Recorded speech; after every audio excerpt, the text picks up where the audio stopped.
Okay, thank you. So we're on to the last main item on the agenda, which is a Citizens in Policing update. I'm pleased to welcome Assistant Chief Constable Angela Williams, who I know is going to speak to this report. But again, this is under the supporting victims and witnesses, and also the making sure our criminal justice system works in relation to the police and crime plan. Just a little bit before we get on to the report, you'll see in the sort of key information some of the work we have been undertaking through this office, and I know that you attended the third sector conference, which was really successful recently in November over in Calderdale, where we had over 130 people attending from various organisations, and also we do attend the West Yorkshire Police Independent Advisory Group meetings as well, which is important around further engagement.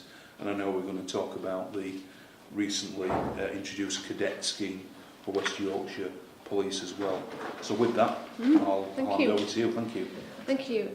Well, Citizens in Policing is actually an umbrella term, and under that umbrella term there's three main areas. People often think it's just about special constables, but it's not. So we have our special constables, we've got our police support volunteers, and then our community volunteers. And the easiest way to sort of explain them are special constables, they are vetted, they are very well trained, it takes about 6 months to get through the training, and then they regularly work with us in our communities or at Ops on Roads Policing for 16 hours a month.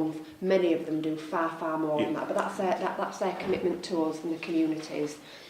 Police support volunteers are also vetted with limited training and work similar to police staff, but doing additional roles out in the districts and crime and ops as well. And then community volunteers are a group of people who just get mobilised every so often for one-off events or annual events. So the most obvious one is Tour de Yorkshire, or the boat race over in Saltaire at Roberts Park. So they come together for a special need, and they're not vetted, and they put on the tabards and they give us a bit of a hand really, but they are brilliant. So just sort of unpicking the three areas if I can. Special constables, we've currently got 329. We had another recruitment drive back in January there, where we got lots of interest for those. We've got over 400 applicants there, but we've got 329 at the moment. At one point we had much higher than that, and we had up towards 1,000 a few years ago, but actually a lot of those have now joined us as regulars, and we're just being specials whilst we're waiting for the recruitment window to open. And I'm really confident out of the 329 we've got, they're all regular attenders and really do offer value. They are fantastic. So last year when we moved to threat level critical, they literally took time off their normal day jobs, or were allowed to take time off their normal day jobs, and came and worked the full shift pattern with us. They are fantastic, and they work, in sociable hours, of an evening, on a weekend, and really do commit to policing. And we've got a nice spread across the districts and across at Roads Policing as well. Just in relation to then police support volunteers, so they're the next group that are formally vetted. They help us in lots and lots of ways. Of those, there's just over 220. But some of those work out in districts doing additionality. So, for example, meet and greets at the front desk. So they will meet and greet people that are coming in that our police staff colleagues have not got maybe the time to do. It's additionality and show people to where they need to be. Or they'll do ringbacks, or they'll do quality of service type work. But also within that group, we've got our police cadet leaders, which are different to our cadets. They're actually the leaders, and they need vetting because they're working in schools and the like. And then we've got our community volunteers, which are our third batch of people that come and help us out from time to time, and there's about 300 of those. They are a little bit more bespoke. So, for example, we've got some student guardians over in Bradford that are linked to the university, and we've got street angels over in Calderdale. So often they're about local initiatives where people have come together and delivered on behalf of policing, but more on an ad hoc basis. So just with our numbers, police support volunteers tend to be quite sort of static. They go up and down a little bit, but on the whole they are static. But it's the special constables that were quite high, but then have reduced quite drastically. So you'll see in the paper we do talk a little bit more about the roles of our volunteers and what they do, our support volunteers, and that's all additionality to what we'd be able to do. So the ones which I often see are around the chaplain duties. So Dudley Martin, you'll be familiar with, comes along as a chaplain. They will help the mounted duty, so mucking out the stables. So it's all about additionality to help some of our police staff colleagues. Just moving through then to the cadets, if I can. Our cadets, we've got one cohort in Bradford that is in year 2, which is great. They're doing really well in Bradford. And then we've got another 7 cadet units, so a second one in Bradford that are in year 1, and then cadet units across 3 in Leeds, 1 in Calderdale, 1 in Kirklees, 1 in Wakefield. So we've got this first group that came through in Bradford that are now into year 2. And the others are all in their year 1, and they all were attested a little while ago in December up at Cargate, and you came to one of those events where you saw our new cadets. And those individuals are all aged between 13 and 17 on this 2-year programme that's linked back to the Duke of Edinburgh. So in year 1 they do Duke of Edinburgh, the Bronze Award, and then in year 2 they do the Silver Award, and then some of them have indicated that they will want to go on and do the Gold Award under their own steam effectively. Very costly, the cadets in West Yorkshire, and the Duke of Edinburgh side of things does make it very costly, but we're really committed to it because it's a real draw, and it's something which maybe educational establishments no longer do, or haven't had good uptake or success rates with, but ours all appears very, very positive indeed. And then the paper then just talks a little bit about our Neighbourhood Watch as well. Whilst those Neighbourhood Watch colleagues are not listed as volunteers because they're out in the community and don't often come into the station, we wanted to include them at paragraph 13 in the paper because we really do value the vibrant and buoyant Neighbourhood Watch scheme that we've got across West Yorkshire and have had for many years.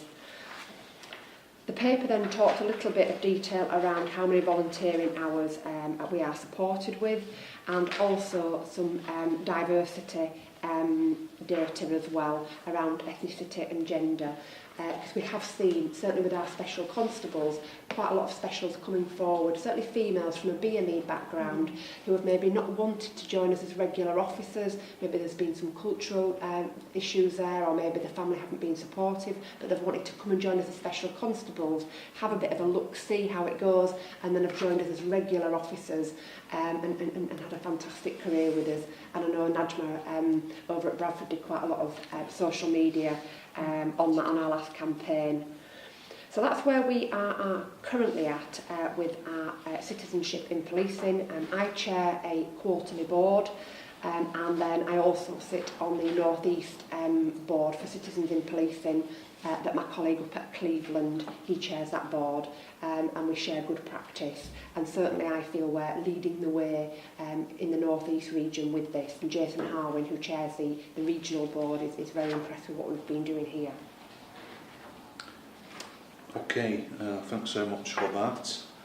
I'll just get into some questions that arise from that report. So, as you've just said, I've noted the positive statistics around the BME and women, particularly in special constables, highlighted in the report. Following the closure of the recent special constables campaign on the 26th of January, do you have a breakdown of the protected characteristics for the applicants, and were there any specific, or was there any specific work undertaken to promote the opportunity of all underrepresented groups? Yes, we did quite a lot ahead of the specials recruitment window around raising awareness and around our inclusion strategy. And as you're aware, our inclusion strategy features 4 main areas around BME, around gender, about LGBT and disability. So we featured that within, but actually we were really keen to capture the best people to come in to be special constables. So in that campaign in January, we had 436 applications, of which people that disclosed they had a disability to us was 22%, which is really high. But they fed back and said they felt very welcome and were given help with the forms, etc., say if they had dyslexia or what have you. So that was the figure for disability. Ethnicity at 16%, which we would love it to be higher and to reflect the population of West Yorkshire, but 16% certainly is very positive indeed. And then in relation to LGBT, around 15% when you add the various categories together. So again, we've picked up that good practice from the Special Constable recruitment window in January. And in fact, before I came here, I've just been working on the police officer recruitment campaign, which starts on Monday, around the same lines as well. Yeah, no, that's good, and you know, we know there's more to do, so it's something we, you know, clearly need to have a collective effort on in terms of representation. So thanks for that. So the cadet scheme was obviously new to 4 of the districts last year. Yes. And as you say, I've been up to a couple of the ceremonies, which have been excellent. Is there any evaluation or review plan before decisions are taken about the future of the scheme? And obviously, you know, we're still in the sort of transition, if you like, from what we used to call the Explorers programme. Yes. And obviously you've mentioned the costs which are within the report. And whilst, you know, it's clearly positive investment, yes, nevertheless, you know, we need to demonstrate the sort of value of yes, of the investment we're putting in as well. Whilst we're quite new to the police cadet scheme, elsewhere up and down the country it's been running for years, about 6 years I'm told. We're just moving into year 2, so we had the Bradford pilot, which was very successful, and when we looked at the numbers there and the fallout rate, they were really, really impressive in that the bulk of the people that joined up stayed with us. But the draw to that was the Duke of Edinburgh scheme. So we compare it to, say, Dixon's College over in Bradford, who had a 5% success rate for keeping people involved with that. But that is because whenever the money was due for the Duke of Edinburgh, which is about £150 per candidate, then suddenly people couldn't afford that, and therefore it wasn't an option for them. So we evaluated the Bradford pilot, which then moved us into obviously rolling it out across the other 4 districts this year. We were just talking to the Chief Officer team earlier around, do we want to now let this cohort we've got that have just about finished year 1, do we want them to move into year 2 for the Silver Duke of Edinburgh Awards? And yes, we do. So those were the candidates you saw up at Cargate.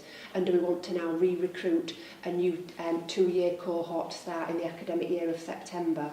And we've agreed that in principle we would love to be able to do that, because actually we can see, whilst the national target is 25% of children and young people from a vulnerable background, we're on about 60%. And I'm sure you saw that when you came up to the events at Cargate.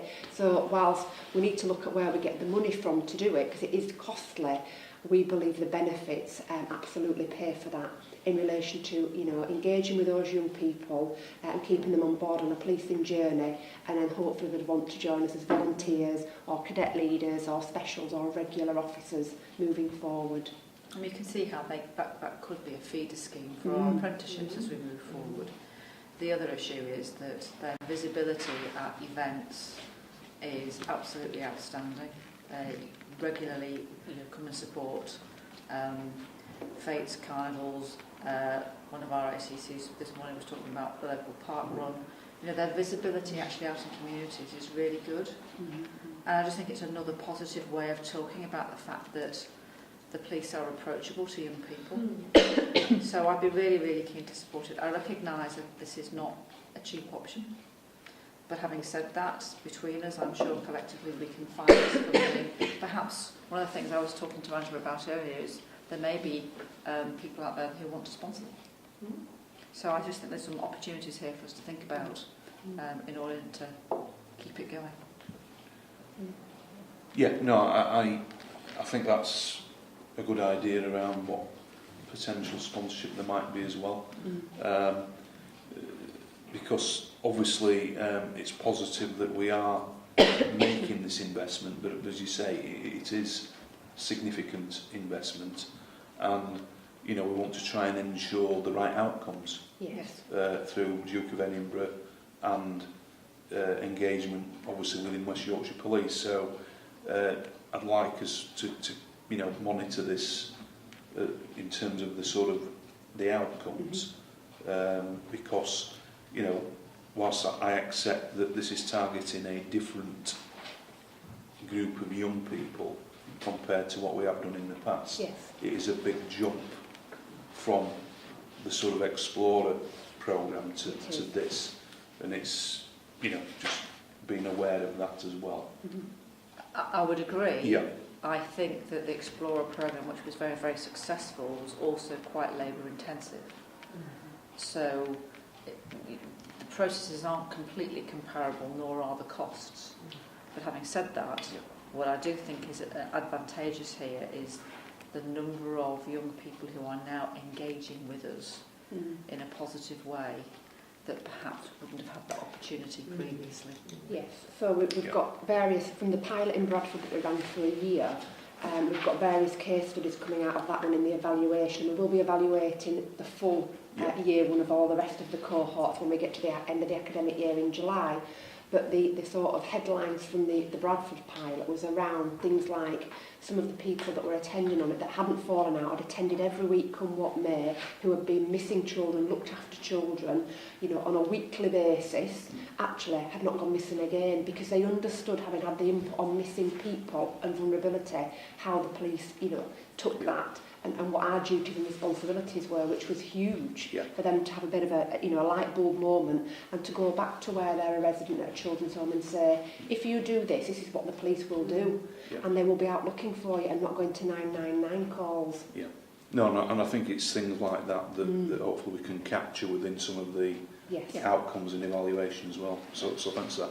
Just a sort of last one on the cadets. I mean, do we have any statistics on the percentage of young people who applied but were unsuccessful, and perhaps some of the reasons for that? Yeah, I think this is hard to measure because each of the 5 districts went around it slightly a different way, and that some it was a hand-picked cohort, so however many applied got on the scheme, and those were people that either the officers had come across who were vulnerable, who were victims of crime, or who were missing people and said, listen, this would be really good for you, why don't you sign up?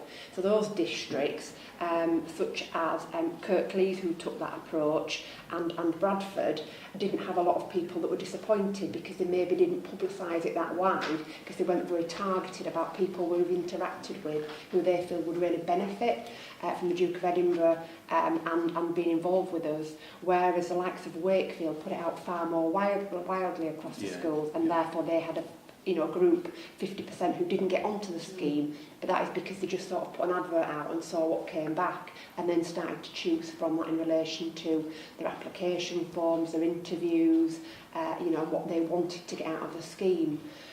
So I suppose we can't really compare apples, we're comparing apples with pears basically. So we're going to be taking some learning out of the different approaches to look at. And you know, part of the challenge, isn't it, is you want to manage people's expectations. So by going direct to schools, for example, and saying, do you have young people that you think would really benefit from joining the police cadet scheme and keeping them, you know, as fully engaged citizens, because that's where we would prefer our priority to be. Obviously, it's going to depend on the sort of the nature and the locality and a number of other factors. So we can take the learning out of that for ahead of the next opportunity. And also, if we have had any young people who haven't stayed engaged, why not, as part of that evaluation process? Yes. And I think as well there's another skew in that because it's not on police premises, because these young people, these cadets are not vetted, obviously the leaders are, but not the actual cadets. They are, we hold them in colleges, in schools, in buildings that are given to us free of charge. Sometimes the schools that have said that you can hold it here every week for 3 hours and we'll keep the caretaker on, actually they wanted more of their people on, so it's about managing those expectations as well. Okay, thanks for that.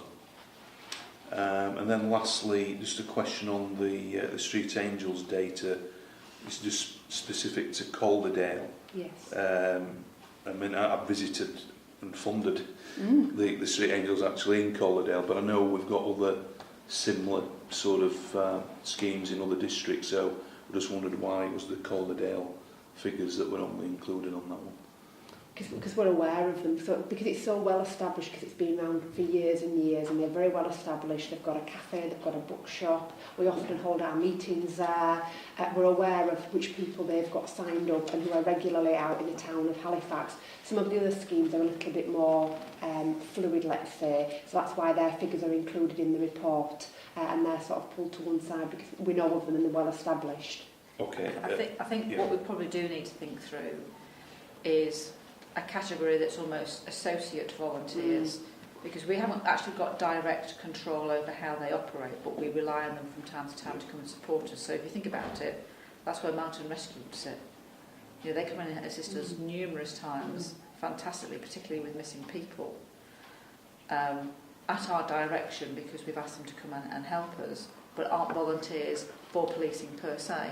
So I think we need an associate category, but of course that could include hundreds and hundreds and hundreds of different organisations.